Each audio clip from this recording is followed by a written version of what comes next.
انتخابی بے یقینی غیر ملکی سرمایہ کاری کو متاثر کر سکتی ہے۔ ورلڈ بینک نے آگاہ کر دیا، عالمی بینک کے مطابق سیاسی اور سماجی بے چینی کے ساتھ تشدد بھی بڑھ گیا تو کمزور معیشت اور معاشی ترقی کی شرح مزید خراب ہوگی۔ تاہم بے یقینی کے خاتمے کی پالیسیز اور انتخابات کے بعد ترقی کے امکانات بہتر ہو سکتے ہیں۔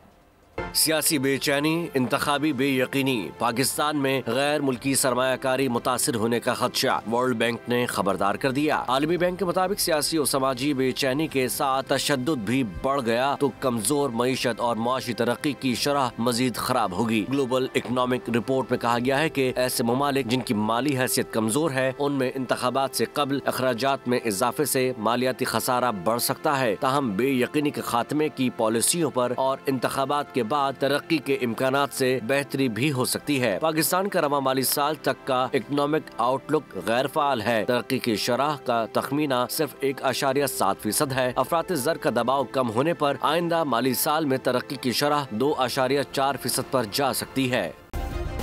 سبسکرائب کریں اور بیل دبائیں تاکہ کوئی خبر رہ نہ جائے۔